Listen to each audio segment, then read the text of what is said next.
So my room that they put me in, I was probably 2 or 3, was the loft upstairs. No. This was just told to me repeatedly by my mother. And so I would be upstairs, which was like up a ladder through a hole. And that was the upstairs, because it's like an old cabin, right? You'd climb the ladder to the loft. And that was my... And you're a kid, you're happy with whatever, right? Right. I don't know. I don't remember any of it. But my mom was watching TV one night, and the Ricola ad came on. So Sam was just, you just did the Ricola, right? Yeah, right. Yeah. So she's watching an ad, and it's probably like late for a 2-year-old. So like 7 p.m. Yeah, 7 p.m.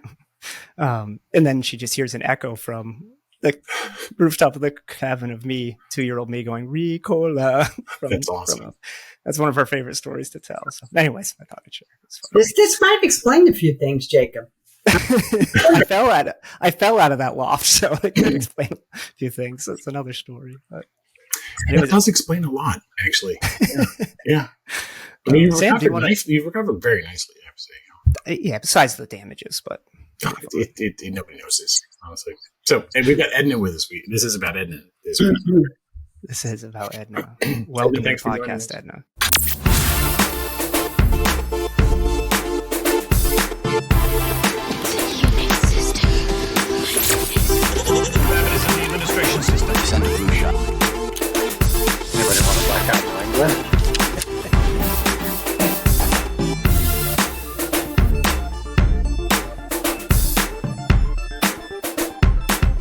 Thank you so much for having me, and I apologize in advance for the little bit of the Kermit the Frog voice and Watson. The rainbow. Yeah. No, honestly, thanks for joining us. Don't worry about that at all. That's why for everybody who's listening, that's why we were talking about cough drops before we hit record. And we're like, hey, there's some primo stuff here. And when I sang it out, I'm not going to do it again. But Edna, thanks for joining us. I actually don't know when we first met. It's been that long. Do you know? See, I can't. All I remember is you were in rooms at the same time as me for a long time. And every time you opened your mouth, I wanted to hear what you had to say. Every single time. A long time ago. It was before. In the before time. It was before the first Cyber Reason event that you... way before. So like maybe, I don't know. I was before I was at Arbor? Let's be clear. Yes, it was before. It might have been in a mass TLC event. Probably when I was at RSA or something like that. Or maybe at Cisco still, right? Yes, I was also 14 at that time for the. Yes, and quite attractive. So what does that put me at? As a mere thought? You were in the attic in that little hole. Yeah. Well, he was what could go in the attic. That's right. But your career has been amazing, and I can't even begin to summarize it. How do you introduce yourself when people ask you this? I will try to add some things that you leave out, but what do you usually how I introduce myself is, hi, I'm Edna. Hi, Edna. Yeah. But career-wise, were you a lawyer originally? Because you worked for the Attorney General in New Hampshire, right? Were you Assistant Attorney General? I was. I prosecuted homicide cases straight out of law school, which is a great way to understand what's important in life and which makes you capable of dealing with CFOs and lawyers. Yeah. And that was a very big gift, to be honest with you. And then I practiced law for 20 years. You're going to make me tell them that I'm not. I am. I can pull it out. Really not what I was trying to do. And represented. This was after the mass TLC at 14, of course. Yes. Just a few years.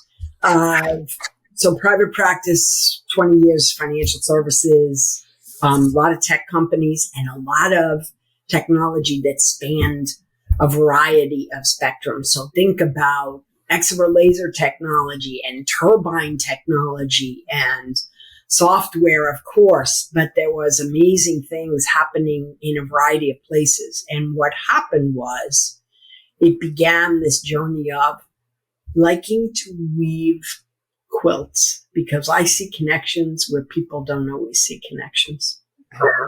That's what connects the homicide legal prosecutor to the security investigative side. I think the weaving. I think it's weaving, and it was always protecting intellectual property, which at the end of the day, everything we protect rises to the level of something someone at an individual level, an enterprise level, a nation state level cares about, right?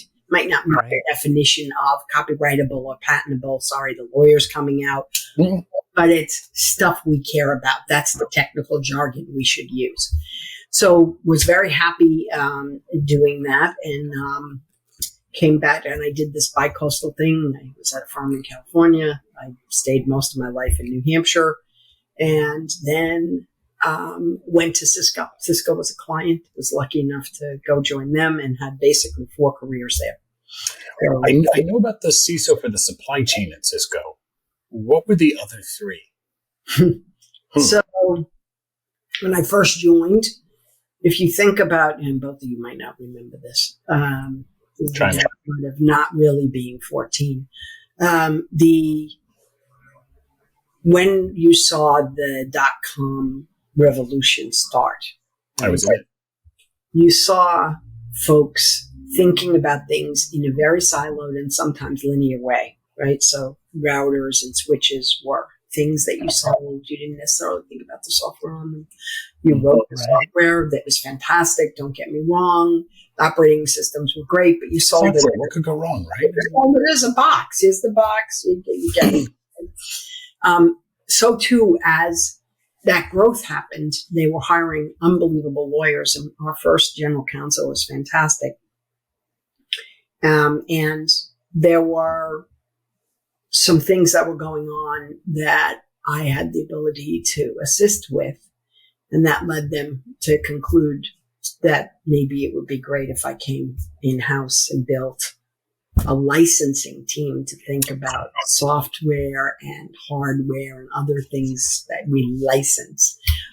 So you mean like taking patents that you had or actual SDKs and licensing those, or was it like, hey, we have the intellectual property? They weren't quite ready for SDK licensing in 2000, Sam. But yes, the answer is yes. Put all of that, in the soup and say, I want to share my letter from A to Z with you, but there are different ways in which I can share that, different risks involved in sharing that. I was very happy doing that, built that, and did it all from New Hampshire. Back in the day when there was dial-up, that's the way so I've been working remotely. I laugh when people are like, this is all the age. And like, when 14.4 was a big deal. Yeah. What part of New Hampshire were you living in? Same one I'm living in now. So which is? Merrimack, New Hampshire, South New Hampshire. And then we loved That's where are you from? My dad was born in Merrimack area, and then I grew up in Ossipee, New Hampshire. Okay. Also, so most people had high speed by the time that really I was starting to learn internet things, which I started with Cisco CCNA classes actually. First, I grew up in New Hampshire on a dirt road with only dial-up, so it took us a long time to get bandwidth that was not dial-up where I was. Yeah, I still don't have fiber up in the other house, which is in Thornton, up in the White Mountains. Oh, you live up in Thornton as well? Oh, that's awesome. Yeah. It's beautiful. And, it is gorgeous, but I really am praying for the fiber to come. So sorry, I interrupted mid-story. You mentioned .com. When I moved to San Jose, I moved from the wilds of Canada, where I had high speed. I moved to San Jose, where they didn't. And that blew my mind. So in New Hampshire, you may have got it sooner. Possibly, yes. In San Jose? San Jose, I was like... We're East Coast, a little more forward-looking. Yeah.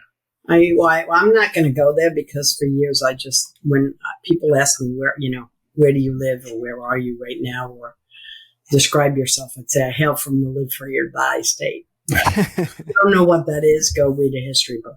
Yeah? Are those license plates made in prison? Because that I would always find delicious, right? Somebody's stamping and it says live free or die all the time. They actually were, and as a prosecutor, I received when there were plates that didn't quite come out the way they want, they molded them into, this is back in the day when smoking was seen as something you did, ashtrays. Really? So I have a live free or die license plate ashtray somewhere. Well, anyone who chooses it is clearly taking the latter, right? Hey, freedom, Sam.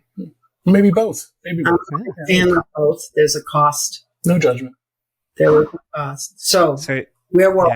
We were at intellectual property, developing licensing at Cisco, and then you were going to have a second role at Cisco. He didn't know. He only knew the fourth one. That's what it was. Actually, you knew the third one, I think. And then I moved into the fourth one. So you met me when I was on the third one. So we went from this. So I was very happy doing that. Loved doing that. And then we had, back in the old days, a group called manufacturing. Before supply chain was the jargon du jour. And I represented them, and I had the best client, which was a group called the Tech Center, which doesn't exist anymore. It was where all of the R&D skunk works happened. So that's cool. All the fun stuff happened there, and I got to see it in advance. I'm talking, power over Ethernet was like novel. And so I loved that. I expanded the scope, and one day I was talking to the chief development officer. He called me in, and he was describing something to me about what we were going to do. We were creating this first ever global government solutions group, and there was another executive there who I had tremendous regard for. And I said, okay, what is it going to do? I was thinking about commercial off-the-shelf technologies and selling them to governments, particularly democratic governments, most of which have laws that say if you do too much co-development or take too much money, all of a sudden, let's go back to protecting IP. That intellectual property is no longer yours, or at least at best is shared, with the government that you participated in the development with. So, I was all excited. Typical Edna, right? I didn't quite let everybody finish and said, oh, that would be great. I'd love to build a team in the legal department to support that. And I still remember this because there are three pivotal moments in my life. The first I will tell you about after, and it was in the LA County court. And I was a relatively new lawyer. And the second was this, where I'm sitting with this senior executive, and I'm all excited. And he said, stop talking. Okay. He said, I'm not asking you to build a legal team. I'm asking you to come join the organization. And I stopped. And this is when I learned to ask the same question that I've asked ever since, which is, do I have to move? And the answer was no. So I moved over and did that, and was the executive sponsor for routing in space on the payload of satellites, centric warfare, and a whole host of things, and became that's a cool division. More deeply enamored with what our governments are doing for us around the world. Right? And that's when I fell in love with Edna, right there. But just so you know. And then I was very happy doing that when someone else came and said, we're going to morph supply chain into this bigger thing that's going to have services and value chain, and I think I need you to come over. And this began the journey of, it started at Cisco with, what do I do? Is there a job description? No. Okay, great. So here's the problem with this personality, right? And I think a lot of us are like this. If there's this beautiful, well-paved road that already has streetlights on it, okay, that's fabulous. And then over here to the right is this dark, brambly, woods-like thing, and you've got a machete. And you get to pick which path you go. I inevitably find myself with the machete in my hand, like, yes, let's go there. So I said yes, and I took over doing all of the contracts again for all of the third-party ecosystem. I did all of our environmental and social responsibility requirements. And this was around the time, if you remember, when the European Union, if you've ever picked up anything today, they often have ROS, or restriction on hazardous substances. I've heard some people say ROHAS. Depends on what part of the world you're from. Restrictions, right? Particularly on electronics, because we were filling on landfills, as we still are with a lot of bad things. But Europe is, Jacob, you said the East Coast is usually first on some things. Europe is usually ahead of us on environmental and social issues. By a few millennia. And regulations, let's be honest, right? I mean, that's the truth of the matter, to their credit. And so I had to comply with that. And I got a very short period of time because somebody had been working on it for a while. And when I came in, it hadn't been completed yet. And we had a deadline that was much shorter than the deadline that had been established by the European Union because 2/3 of it had been eroded. Was very happy doing that when I went to leadership and said, listen, I have an idea. I think the world is going to think about security differently. Mm-hmm. And these are back in the days when, Sam, you'll certainly resonate with this. There was an IT person somewhere. There were no CISO. CISO was a title that didn't exist. There's somebody doing information security. They were in IT. Not that being in IT is a bad thing. We love IT. But people weren't in IT, by the way. People weren't thinking comprehensively. So, Jacob, I'll go back to the quilt. I saw the quilt. And the quilt was people just want to be secure. They want to be safe, right? They want to operate in a place that allows them to be free of espionage, that allows them to actually protect the stuff they think is important, whether it rises to legal definition of intellectual property or not. And the way you have to do that is twofold. You have to protect the enterprise. You also have to protect the solutions that you provide to them, whether it's hardware, software, services, etc. So I said, we should be the first ICT company that has a chief security officer for the supply chain. And God bless the innovators at Cisco. They were just crazy enough to say, okay, not really sure what you're talking about, but go for it. So, and you were the first person I ever knew with that title, and I was struck by it. But I'm gonna say a few things about you, and you can tell me if you think that I'm like way out, okay? Because you always struck me as a bit of a rebel. You also struck me as somebody who would challenge things and challenge people's thinking and ask the question that needed to be asked, even when you didn't know the answer. So you almost reminded me of Robert Frost's The Road Not Taken. And by the way, Jacob, that might be the name of this episode. I don't know, right? It is now. There you go. Well, we should embellish on that or something, get more original. But you take that machete and you go into the bush and you don't know what's there, and you weren't shy about doing it in front of a room full of people, and you did it because it needed to get done rather than groupthink in the room. So even at the mass TLC, everyone's friendly with each other chats, you would say quite loudly, make sure it got heard, you're not thinking about this.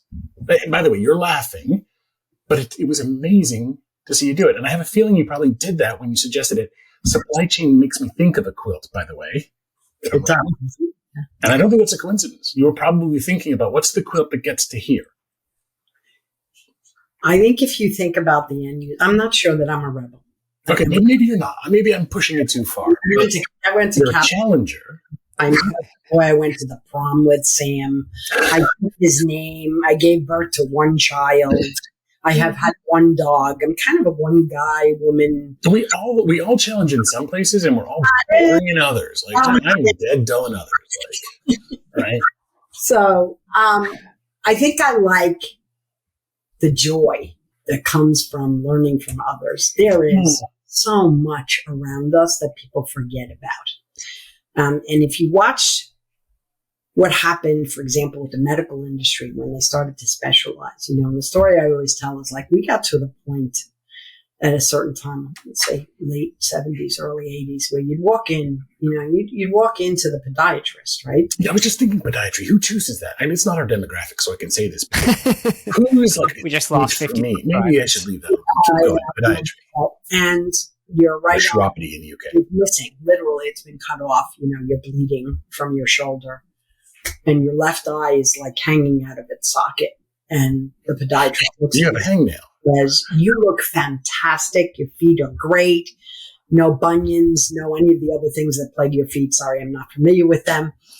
But we had specialized. And then, years later when I had other medical circumstances, I realized that there was an opportunity for people to want to share. And they had, and because we're in New England, I did some treatments at Mass General. They have a thing called the tumor board. Boy, clearly they needed marketing, right? I mean, what the heck name is that? Pause for a second. I saw a lunch sign that said fungal disease luncheon. Things went through my head. Like, what is on that table? Is it just mushrooms? Anyway, keep going. Forward. I'm curious. Yeah, see? An aside. So I did the little work on fungus. Do you know that fungus is the most resilient living thing on the planet? It is amazing. And I was particularly interested in one particular stream of fungus, and it's a species called Sporobolomyces. I was trying to figure out if its spore discharge rate was affected by gamma rays. Because so much of fungus happens at night, and what would happen is if you changed, the light variability. It's an aside. No, that's cool. That's cool. I love it. Yeah. I guess we're putting together a really ugly picture of like rebellious and weird, but these are that's what security is, though, isn't it? It's mostly rebels, and if we do a few weirdos thrown in this podcast, it's going to be all mushroom dinner. I don't. In Japan, mushrooms are like cheese for us. Like they have like flavored mushrooms in mushroom stores. Okay, we need to get back to your story. You were on podiatry and your experience. And you took me off track. So where was I? You were accusing me of being rebellious, and I was trying. I might change it to challenger. I like to weave quilts, and I can't do that if I can't extract the brilliance that's surrounding me. And so we did that. We built this first architecture. And we deployed it across the full spectrum. Was very happy doing that. Loved what I was doing. Was still working with governments. And we had another opportunity at the company because the company was really innovative. And they created the first, and you see a lot of these now, security and trust organizations. So we pulled over the person who was, in effect, the de facto CISO from IT and me. And so we secured the enterprise, secured the solutions, and also drove secure development lifecycle so that it could be brought to the table and you could partner with all of the engineering organizations because, SDL lives only where the developers live. It doesn't live inside of the security organization. And yet, if you can't communicate well and you don't have security's input, so it was a novel thought, worked with remarkable people there. Loved what I was doing there. Still worked with governments. There was a theme here. And I think you met me when I was still in the supply chain operations organization. And then I moved to security and trust and became the chief security officer for the value chain. And that included all of the channel partner and the cloud, et cetera. And was loving life when Microsoft came and knocked on my door and said, we have these ideas about cloud. We think cloud uses hardware. We're a software company. There were remarkable, talented people who had come from great hardware companies, including some, chip companies. And they reached out to me. And when you sit back and think about it, a lot of young folks say to me, what should I do? What's my plan? I think they have a roadmap. And I'm like, oh, good Lord. I'm of the opinion, by the way, that most of the time when we have these grand plans, it's like Babe Ruth pointing and saying, that's where I'm going. It would be boring if it didn't happen that way.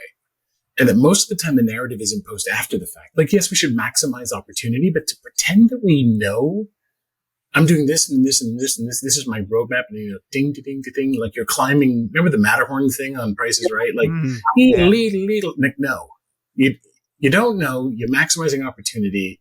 You might have a vision. Maybe you want to be a neurosurgeon. Good for you. You can go to medical school and do that. But the more interesting lives are the ones that follow opportunities. And it is largely stochastic and kind of random or Brownian motion. Right? Well, in business too. Most successful business leaders that people look up to usually do tell a narrative about how they got there, and they have a story to it that sounds really put together. But the reality is they were in the right place and there was opportunity and they seized opportunity. Yeah, they didn't have a plan to get there. We have this problem, by the way, where we listen to an entrepreneur and they say, I did this, awesome, and I did this, awesome, and I did this, awesome. But if you talk to all the 9,999 people who failed, they would tell you the same story were they there. So we're rewarding the one who made it through and thinking, I need to do that. What's that, the survivor bias? Is that the right? Survivor bias, yeah. Is that the right bias-y? It's much more interesting to talk to the ones who failed, by the way, and just see how they adapt. I think that goes to the heart of resilience, right? And so, and now I am Actually, today, I think, is my last official day at Microsoft. Wow. Really? We should have this tomorrow. Then we could ask you all the juicy stuff that you can. Yeah. When does your NDA expire? No, it's been a wonderful there's some great people experience, right? I mean, I'm biased, but the world's best hardware company, the world's best software company. Cloud. Microsoft has come. Doesn't get any better. Microsoft's been so many companies simultaneously over the years. It's incredible. Yeah. Well, I mean, depending on when you joined and what year it was, we could credit the change of where Microsoft was to where it is now with Edna, right? I don't think Absolutely. so. It's in a good place. There's a lot of amazing innovation and interesting things coming out of Microsoft that are truly making a difference for the industry versus if you ask someone, myself, anyone in security 8-10 years ago, people would be like, burn everything Microsoft, throw it out the window. Don't even, but now if someone asks me what AV do I use, I usually say is for home, just put Defender on it. For small businesses, put Defender on it. It's not an enterprise. There's other decisions to make that maybe something else makes sense. And Sam and I have a bias there. So, but Defender was don't worry about the commodities. Figure out the important stuff. Right. It was a joke though, like 10 years ago. And now it's not. Now it's a serious it's real. Used. Yeah.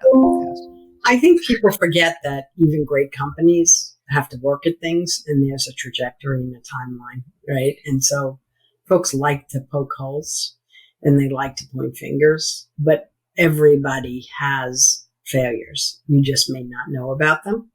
Right? It's easy to know about Microsoft because it's such a massive public entity. I have to say, you've always been a builder as well, though, Edna, because every time I've talked to you, you've always wanted to be like, how do I make a difference? Has been, where do I apply my weight? You called me a few times. I remember 3 times you called me and I was coming out of the big dig. So I'm coming out into the light. We're at a commute time and the sun is shining and my phone rings and it's Edna. And I'm like, I always want to answer, right? So, and you're like, what do we do? What do we apply ourselves to? I think you've asked me that question 2 or 3 times. Because you want to make a difference. And we talked about the road not taken. And we've talked about now you're at a transition like today. Have you thought about what's next? And if it's too much too soon? No, I have. I've been on the journey. And I have to say the company was wonderful. So, the first thing I did was I went out on medical leave so that I could get another knee replacement. So I'm now fully bionic from the waist down, unless my ankles go. So God willing, we'll put treads on your feet instead or something. Yeah, that would be very much appreciated. And I think I wanted to do probably 3 or 4 things. So I love working with growth companies because. So my maiden name's Pizzoni. I'm an Italian mother. I like nurturing people. Sometimes smacking them on the upside of the head with a beautiful velvet glove that has a fist within it. But nonetheless, there's a joy in that, and you have an opportunity to learn, and it's a way to keep relevant and present and understand, and who better to learn from, right? So there's that. And so I've been doing a lot of that while I had the privilege of continuing to be an operating executive. So I've gone through quite a few boards, and they've all successfully exited. So just like a child, unfortunately, they grow up and your babies leave the nest. So you have to find more babies. And I'm way past the age of making some of my own.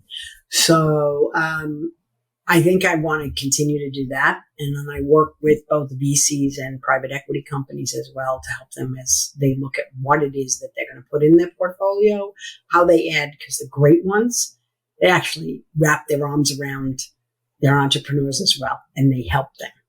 And they offer all kinds of guidance, and it's fabulous to see. So a lot of board and advisory work. I also wanted to do some policy work. So I had the very great privilege, and none of this is up on any of the media but I was given the honor of being able to join the Carnegie Endowment for International Peace as a senior fellow. And we're wrapping up a project that was on cloud assurance, which actually is cloud reassurance companies as well as the 3 hyperscalers, which is fabulous to see because that doesn't always happen, at least the 3 U.S. hyperscalers. And we're thinking about who should play in and how do you address, because the hyperscalers are doing wonderful things. Customers are trying their best, although I would argue that everybody needs to do more. Government is trying. How do we address the government supply chain specifically, or you mean? No, it's not just supply chain. It's cloud assurance overall. Everything. Yeah. The risk could come from supply chain. Can I ask a question there? Of course. There's a challenge that I'm running into frequently, and I'm not the only one. So with FedRAMP specifically, and vendors in the FedRAMP space, if you sell to the federal government a SaaS product, you need FedRAMP. Very clear and cut and dry. You establish a contract, or you go through the JAB, you get sponsored. Great. Now there's the secondary wave, though, of all the suppliers that supply the companies that are directly supplying the federal government with SaaS. And the smaller companies, like the one I work for, and there's actually going to be an ad break somewhere for them in here. Your most important data is in the cloud. That means it's protected, right? Not exactly. Cloud providers operate on a shared responsibility model. Yes, the infrastructure availability is guaranteed, but not the availability or confidentiality of your data. When it comes to ransomware, data deletions, or data corruption, it's all your responsibility. Clumio puts data protection on autopilot with immutable, air-gapped backups and instant recoverability. Check them out at clumio.com. Sponsoring. So we're asked to do FedRAMP, but we don't want to start on the government sales journey quite yet because we're a small company, and committing to an enterprise sales team and a federal sales team is not a smart decision as a smaller organization, as a startup. You need to kind of pick your path and execute well. But other organizations, the large businesses we sell to, say you need to be FedRAMP, right? And that's fine. We'll go find a sponsor. We'll do it. We'll execute it. But that's a bigger challenge for us as a small company. And I talk to a lot of other startups, a lot of people in the same role as I have, and they're going through the same thing. Well, we don't want to sell to the federal government, but we have to be FedRAMP for our commercial enterprise customers. But the government's not offering a path that says, here's an easy way if you need to be FedRAMP as a secondary supplier or third supplier in this government supply chain. Have you seen that as well? Do you think there's a solution? Is it actually a challenge? Am I the only one that's seeing it? I have a ton to say there, and then what's your take on it? I think first talk to your senator and congressperson. But I do think that there's for Senate, by the way. I'm just there's a real beginning to be an understanding of the end-to-end nature of the supply chain. When things are written in a way that it's anything and everything, right? Like recent requirements in not this year's, but I think last year's NDAA that said you can't sell anything to me, that even a service that utilizes anything that has a printed circuit board from China in it. Okay, I understand that, but you need to understand that there's a global supply chain. Mm-hmm. That circuit boards only come from Taiwan and China? A number of places, but there's an impact on that, right? And so, availability and... right, I say it tongue-in-cheek. Cost, but the reality is it's hard to write something that allows for that. And so how do you validate it? I mean, for me, I asked my third parties to give me empirical data to support all of my controls, that they were adhering to it. And I had both security and outside risk, which had all of the wonders of business continuity, disaster recovery, export and trade control, environmental compliance. I could keep going. And so, it's a lot of information.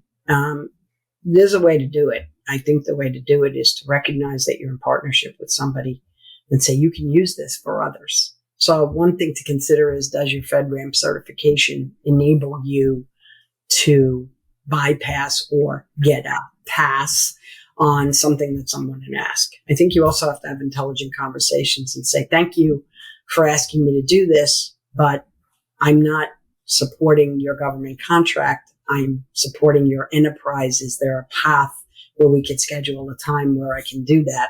Sometimes that's true. Sometimes it isn't when it's a service, because if they're offering a service and you're even remotely connected, even through an API to that service, you're in, because the flow down clauses say you and everyone who is part of what you deliver to me, right? But, I always use this example, and Sam's probably heard it a million times when I was back in the, the hardware world. better believe I care more about people who provide ASICs than I care about people who provide me with sheet metal for the chassis outside. Mm-hmm. Okay. And so there has to be this. It's the reason why I wanted to create this role of security and risk. It's an odd title yet again, that I created for myself. And I think the two have to go hand in hand, because ultimately what we really want to do is get people to think and answer the question you're posing to them in a way of what is the risk to the business or to the government and the services that that government affords to its constituency that is going to rely on whatever it is that you're providing to them. That takes a little bit more thought, and it's very hard to do because it's very hard to write flexibility. And that's why you have certification schemes, because in theory, there's a human being who's knowledgeable who can look at it and say, that applied in this case, it doesn't apply in this case. So I always remind everybody, never, ever fail to recognize the uniqueness of the human. I am not in the camp of, in fact, if they'd asked me, which nobody did, we wouldn't call it artificial intelligence. We would call it it won't be artificial if it works, right? It's also not, there is no source of artificial intelligence. It will be intelligence if we get it right. Precisely. So, and you're going to roll your eyes when I say this. So I've had a history with certification that goes way back. I did an Orange Book certification. I did what year was that? She's about to puke. I did the first EAL certification, EAL2. This was in 98. I managed a FedRAMP moderate. I was on pursuit with you, Jacob, of a FedRAMP moderate that we abandoned precisely because of business commitment. Currently at Zscaler, we have a FedRAMP high, and there's only, I think, 6 companies that have that. I think Microsoft's one of them, Edna. Right. So that's between the two of us. We're 1/3 of the FedRAMP high in the world. Is that true? There's only 6 that have FedRAMP. That I know of. There's 6. I could be wrong on that. Somebody should go Google and decide. Yeah, go check that. But it's a pretty small number because I wish more people talked about that, because I didn't know what that small. I assumed the number was higher. But with the amount of people that the most common, right? Because nobody's. It's like low. Why do you bother? Moderate. People can accept it. It all comes down to risk acceptance by the CIOs and CISOs in charge and the agencies. And of course, right. Whoever's the sponsoring agency. You can go through the board. There's a JAB route, and you can go through a sponsoring agency. And most don't put their neck out to do it. The key for anyone who wants to do it is to go to the government whisperers. These are the people that know who would do it and who won't and how they will do it. And once you're on that path, anything can be approved, right? It's just a question of having the right path to it. So the best way is to have all the components certified all the way up. But it's all about accepting risk. And in a formal bureaucratic environment, that's very difficult. Well, the formal bureaucratic environment also has the wonderful gift of the waiver.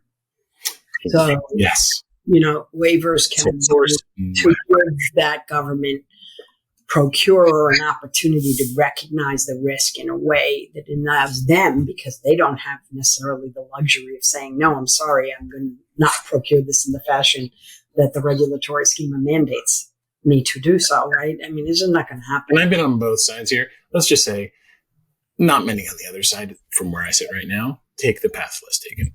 It's very much the well-trodden path.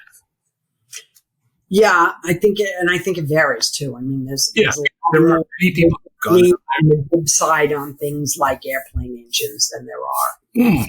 Yeah, you don't. Yeah, you want high fault tolerance for that. Yeah. Just saying. When the satellite goes up, it should probably stay up.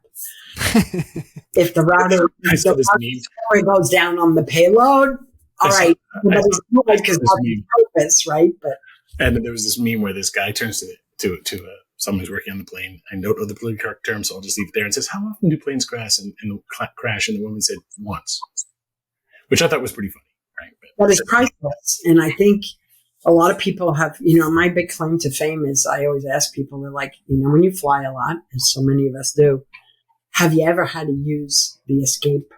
I don't know what you call it, the chute. I call it because it's like a bouncy house. Bouncy house included with every plane for free. This is the moment when you are not a size 4, because as you get on it, it goes wong. It's like, okay, really, I'm not, 100 pounds. once you live through that, you have a different perspective on risk tolerance as well as security and safety, right? And so it's an intriguing experience. Let's leave it at that. And there's something else that I think you're passionate about, and you talked about tapping to those around you, and I believe, and I don't know much about it, but that you're very involved or passionate about the deaf community. Is that correct? So I'm passionate about making sure that we actually open our eyes and see everybody who's around us and see. So not necessarily just deaf, but that's a big representative group, right? That exists. And so, look, we all have different experiences in life. You know, we talked about the people who kind of plan. You don't always know. And sometimes I get these crazy ideas in my head. Like a couple of years ago, I just started telling my husband, and by the way, I do not speak American Sign Language. But I said, something's telling me I need to learn this. I don't know why. Are you studying it, or you? I need to figure it out, and I'll tell you why.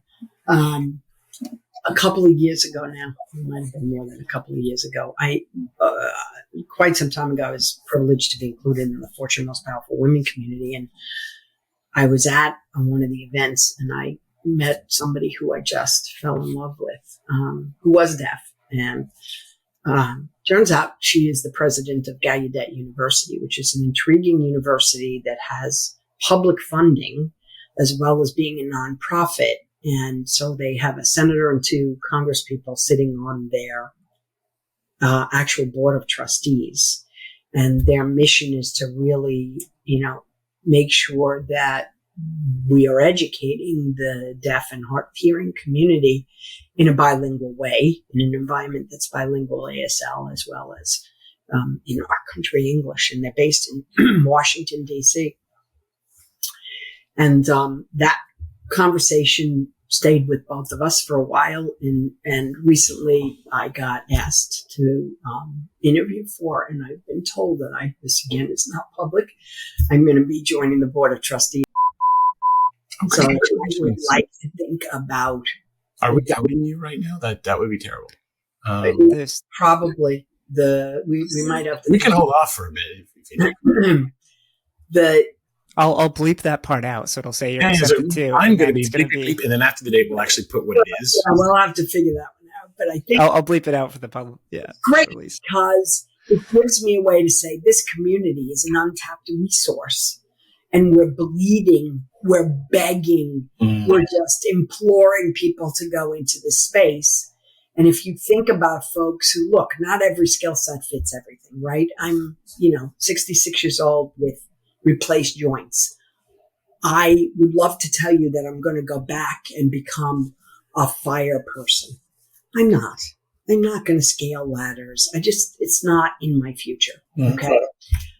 But sometimes we need to change our minds and look at the technology that exists as well as alternative methodologies to say, of course this can happen. And these are folks who have, for any of us who have lived with challenges, whether it's mobility or, one of the 5 senses that has been impacted, or pick your poison, because every single one of us on this planet has something guaranteed. We adapt in unique and amazing ways. So I want to talk about how we can enhance that, and we'll see what happens. And years ago, I don't know if I ever shared this with you, but on the other end of the spectrum, I met somebody who's blind, and I tried to think about how they could be in a SOC, and I realized everything we do had to do with visual analogies. And so I looked into how the human brain tracks things. And it turns out we don't track things very well visually. We have something called saccade motion, how our eyes jump. We actually only look at about 1% of our field of vision. And most of what we think we're seeing is actually an updated picture in our brain, right? So that in a pattern we can track at most 12 to 15 objects. But in hearing, we can actually track a lot more. Spatial senses, we can track a lot more. So then I started to think, because I saw this thing called the Alisphere at the University of Southern California, which was trying to take large data sets and render them as using more senses for experience. Some of it was visual, some of it was audio. And I started to think, how could we use, back then, machine learning, now we use the overused term AI, how could we use things like music, harmony, melody, disharmony, right, dissonance? How could we use that to supplement SOC monitoring? And then I was like, because I was trying to get to the point where how would a blind person interact with, and it made me think of diversity, because these other ways, especially neurodiversity, other ways of thinking, not as problems, but as assets and competitive advantages. And I mean competitive advantages. How can we do it? Because when you're talking about the deaf community, I don't know the numbers. It's a large number of people. They have a different cultural experience. They have different modes of thinking. And I don't mean better or worse. I mean different. And that opportunity is not present. And there's other communities like that. I think that's a fair way of thinking about it. And so that's the journey that I want to go on. There were two things that I'm doing at Carnegie that I want to talk about. The cloud assurance, Jacob, you asked me a question, and that got us off on a number of things. But systemic catastrophic risk is something that's going to take all of us, the entire community, right? So public, private, individual, all of us, customers, hyperscalers, no one. Things like cascade failures and stuff like that. Absolutely. We've seen some things recently from some of the hyperscalers where they've stopped a whole host of capabilities for the enterprises that have actually truly embedded and woven, I'll use my weave word, the capability of workloads into the very fabric of their businesses, right? You do that as a government and you're delivering services to your citizens. That has a whole other set of application. Yeah, it's not just a web service, people. Yeah, exactly. And so that's important. The other one is I want to start to think about the human element again, because we got off on the tangent of, is it artificial intelligence or just intelligence? Predictive risk. There are a number of companies, and particularly two startups that I know of, that I have the privilege of working with, that are talking about predictive risk, have the beginnings of it. But I think using large language models, we can get to predictive risk. The problem is, what are the criteria and who's the monitoring, I'll use the word agency, excuse me, to validate the integrity of the data that is being mined? Because if the language, so let's say this, it's raining for 20 days in, pick a place, Malaysia. I have a supply chain. It's got people working for me in critical areas in Malaysia. It's been raining for 20 days. None of my suppliers have said they're having problems. None of their workers have left and gone home to sandbag their homes. None of that has happened. We're all good. Are we really good? I don't know. What happens if 20 days goes to 25 days? Well, I need data on precipitation. I need data on ground. I need data on penetration of wetness. I need a whole host of things. Where do I get that from? Well, I'm going to be biased. I'm an American. If I get weather information from NOAA, I have a certain understanding of its integrity. If I get weather information from Edna's cousin who lives down the street, who has a tin can in the backyard and tells me how much rain we get, maybe not.